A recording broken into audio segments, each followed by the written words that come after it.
भृंगी महादेव के गढ़ों में विशेष स्थान रखते हैं।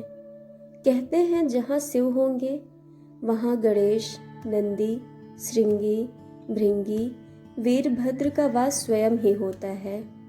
भोलेनाथ और माता पार्वती के साथ उनके यह गढ़ हमेशा साथ चलते हैं।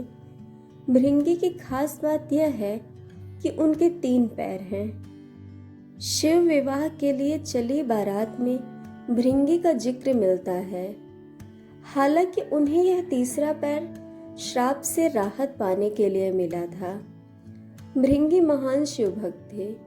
वह भोलेनाथ के चरणों के प्रति उनका प्रेम अनन्य था। कहते हैं कि उन्होंने सपने में भी शिव के अतिरिक्त किसी का ध्यान नहीं किया। यहाँ तक कि भृंगी देवी पार्वती को भी शिव से अलग मानते थे। उनके मन में हमेशा शिव का ही भाव रहता था। उनकी बुद्धि यह स्वीकार ही नहीं करती थी कि शिव और पार्वती में कोई भेद नहीं है। इसी के कारण एक बार भृंगी ने एक अनुचित जिद की। तब उन्हें समझाने के लिए भोलेनाथ और मां पार्वती ने अर्धनारीश्वर का रूप धारण करना पड़ा। कथा के अनुसार एक बार भृंगी भोलेनाथ की परिक्रमा करने कैलाश पहुंचे। वहां हमेशा की तरह महादेव के बाएं स्थान पर आदिशक्ति विराजमान थी।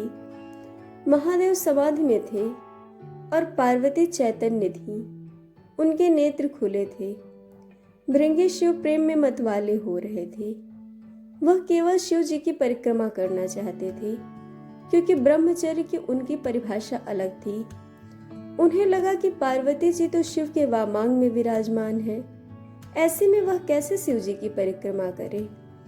तब उन्होंने मां पार्वती से कहा कि वह शिव जी से अलग होकर बैठे ताकि वह भोलेनाथ की परिक्रमा कर सकें। माता पार्वती समझ गईं कि यह है तो तपस्वी, लेकिन इसका ज्ञान अधूरा है। इसलिए उन्होंने भृंगी की बात को अनसुना कर दिया। लेकिन वे अपनी हट में थे, बार बार मां से हटने के लिए कहते। तब मां पार्वती ने इस पर आपत्ति जताई और कहा कि अनुचित बात बंद करो। पहले तो उन्होंने भृंगी को कई तरह से समझाया, प्रकृति और पुरुष के संबंधों की व्याख्या की, वेदों का उदाहरण दिया, लेकिन भृंगी थे जो कि समझने को तैयार ही नहीं थे। जब माता ने बात को अनसुना कर दिया, तब भृंगी ने सर्प का रूप धारण किया और शिव जी की परिक्रमा करने लगी। सरकते हुए वह देवी पार्वती और महादेव के बीच से निकलने का यत्न करने लगी। उनकी यह धृष्टता का परिणाम हुआ कि शिव की समाधि भंग हो गई।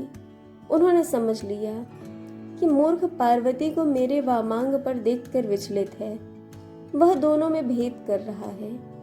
इसे सांकेतिक रूप से समझाने के लिए शिव जी ने तत्काल अर्धनारीश्वर रूप धारण कर लिया और पार्वती माता अब उन्हीं में विलीन हो गई। अब तो भृंगी की योजना पर पानी फिरने लगा। तब भृंगी ने चूहे का रूप धारण कर लिया और चूहे के रूप में प्रभु के अर्धनारीश्वर रूप को कुतर कर एक दूसरे से अलग करने की कोशिश में जुट गए। तब माता पार्वती ने क्रोधित होकर उन्हें श्राप दिया कि भृंगी, तू सृष्टि के नियम का उल्लंघन कर रहा है। यदि तू मातृशक्ति का सम्मान करने में अपना अपमान समझता है तो अभी इसी समय तेरे शरीर से तेरी माता का अंश अलग हो जाएगा। यह श्राप सुनकर स्वयं महादेव भी व्याकुल हो उठे। भृंगी की बुद्धि भले ही हर गई थी, पर महादेव जानते थे कि इसका परिणाम कितना गंभीर है। शरीर विज्ञान की व्याख्या के अनुसार इंसान के शरीर में हड्डियां और पेशियां पिता से मिलती हैं, जबकि रक्त और मांस माता के अंश से प्राप्त होता है। तब श्राप मिलते ही भृंगी की दुर्गति हो गई। उनके शरीर से तत्काल रक्त और मांस अलग हो गया। शरीर में बची रह गई तो सिर्फ हड्डियां और मांसपेशियां। मृत्यु तो नहीं हुई, क्योंकि वो अविमुक्त कैलाश के क्षेत्र में थे और स्वयं सदाशिव और महामाया उनके सामने थे। उनके प्राण हरने के लिए यमदूत भी वहां पहुंचने का साहस नहीं कर सकते थे। असह्य पीड़ा से भृंगी बेचैन होने लगी, क्योंकि यह श्राप भी आदिशक्ति का दिया हुआ था और उन्हें ने यह श्राप भृंगी की भेद बुद्धि को सही रास्ते पर लाने के लिए दिया था। इसलिए महादेव भी बीच में नहीं पड़े। श्राप के कारण भृंगी समझ पाए कि कि पितृशक्ति किसी भी सूरत में मातृशक्ति से परे नहीं है। माता और पिता मिलकर ही इस शरीर का निर्माण करते हैं, इसलिए दोनों ही पूज्य हैं। इसके बाद भृंगी ने असह्य पीड़ा से तड़पते हुए माँ की पूजा वंदना की। माता तो माता होती है।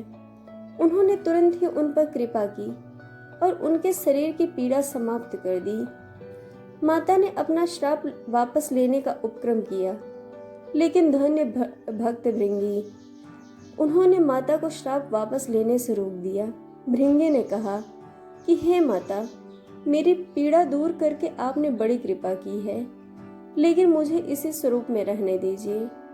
मेरा यह स्वरूप संसार के लिए एक उदाहरण होगा और इस सृष्टि में फिर कोई मेरी तरह भ्रम का शिकार होकर माता और पिता को एक दूसरे से अलग समझने की भूल नहीं करेगा। मैंने इतना अपराध किया, फिर भी आपने मेरे ऊपर अनुग्रह किया। अब मैं एक जीवंत उदाहरण बनकर सदैव आपके आसपास ही रहूंगा। भक्त की यह बात सुनकर महादेव और माता पार्वती प्रसन्न हुई। अर्धनारीश्वर स्वरूप धारण किए हुए माता पार्वती और शिव जी ने भृंगी को अपने गढ़ों में प्रमुख स्थान दिया। भृंगी चलने फिरने में समर्थ हो सके, इसलिए उन्हें तीसरा पैर भी दिया। तीसरे पैर से वह अपने भार को संभालकर शिव पार्वती के साथ चलते हैं। अर्धनारीश्वर भगवान ने कहा, हे भृंगी, तुम सदा हमारे साथ रहोगे। तुम्हारी उपस्थिति इस जगत को संदेश होगी कि हर जीव में जितना अंश पुरुष है उतना ही अंश नारी है। दोस्तों, आपको कथा कैसी लगी यह हमें कमेंट करके जरूर बताइएगा और चैनल को सब्सक्राइब, वीडियो को लाइक शेयर करना बिल्कुल मत भूलिएगा। वीडियो देखने के लिए आप सबका बहुत बहुत धन्यवाद। जल्द मिलेंगे एक नई कथा के साथ।